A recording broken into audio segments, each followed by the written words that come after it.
Today we are going to talk about how AI might affect crime. Ever heard of deepfakes? They are like magic tricks, but with videos. Imagine seeing a video of somebody famous, like a politician or a movie star, saying things they never said.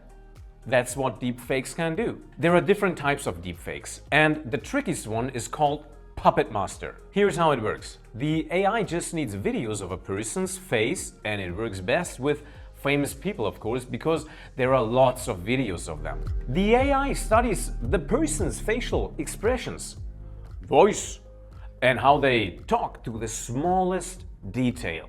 Then, a random person, the so-called Puppet Master, stands in front of a camera with face recognition.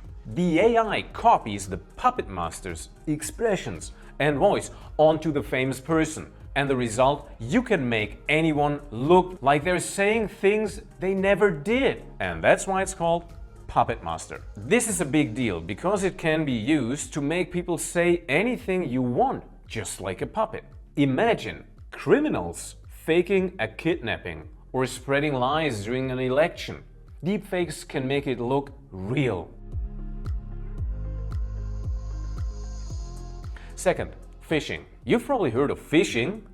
It's like a digital trap. Someone sends a sneaky file and you open it. If you open it, it locks up the computer system of your whole company.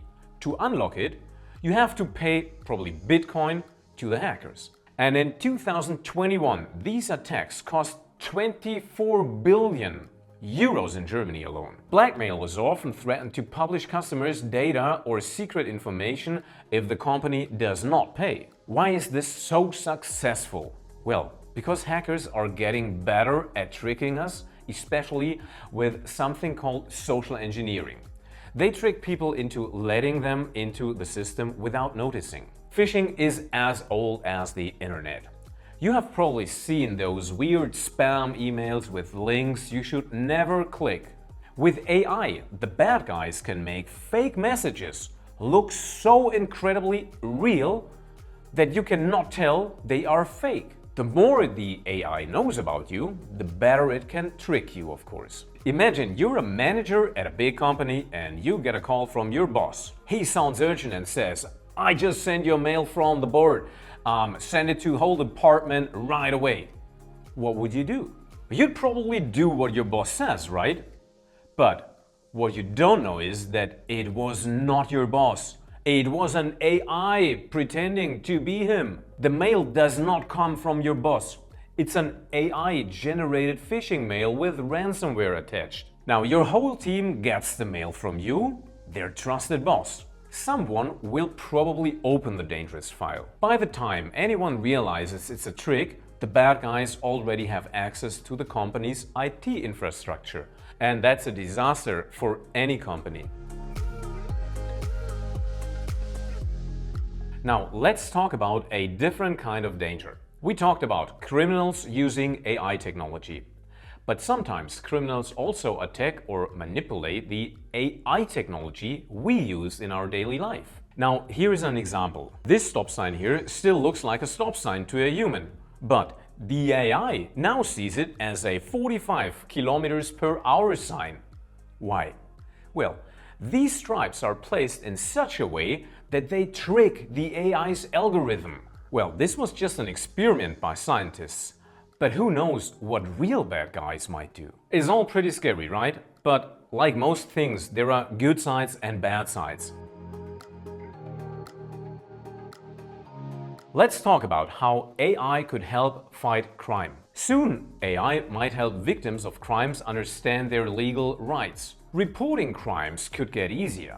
AI can also help with security cameras, making public places safer. It can help figure out what happened during crimes and find criminals with face recognition. Plus, AI can help judges and lawyers to go through lots of evidence, especially in big financial crime cases, like, for example, the Panama Papers. That was several million documents which all have to be evaluated. AI-based decision support systems already are used in medicine. These are aids for doctors to make better decisions. Such systems are also used in courts, in the US for example, to help judges to make decisions. But there are problems too with these good things. Using AI to stop terrorists might seem good, but it can also invade innocent people's privacy. Do we really want cameras watching us everywhere? It might catch bad guys, but it also means less privacy for us all. If an AI evaluates all the facts and proposes a penalty to the judge, that is of course a good control authority. This is currently being tested, but it doesn't really work well yet. Judges often just follow the AI's suggestion without questioning it. Plus, we don't always know how the AI came up with these suggestions. So it's not quite clear whether we can trust it for such big decisions. What do you think? Let's talk about it in the comments. So, what is the conclusion? Is AI mostly good or mostly bad for us? It's hard to say. I like using technology that helps us, but we also need to be careful. The more we use AI, the more it can be used for bad stuff, of course.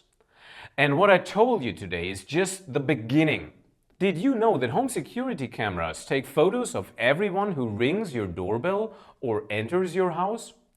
If a hacker gets hold of that data and analyzes it with an AI, what can a burglar learn about your habits? Or even worse, imagine a smart AI that checks your social media accounts to see when you're on vacation, walking your dog, or when you're taking your children to school, for example. And that all without hacking anything. So here's my conclusion on the topic. AI and hacking can be dangerous wherever you have electronic protections that are connected to the internet. And that's mostly the case since they get regularly updated or connected to your smart home. That is why it's crucial to protect yourself mechanically too, like having, for example, secure doors, secure windows and locks. Someone has to physically break in. It cannot happen from India or Russia. Also, an important note, talk to your family about topics like deepfakes, especially teach your children not to let anybody in the house.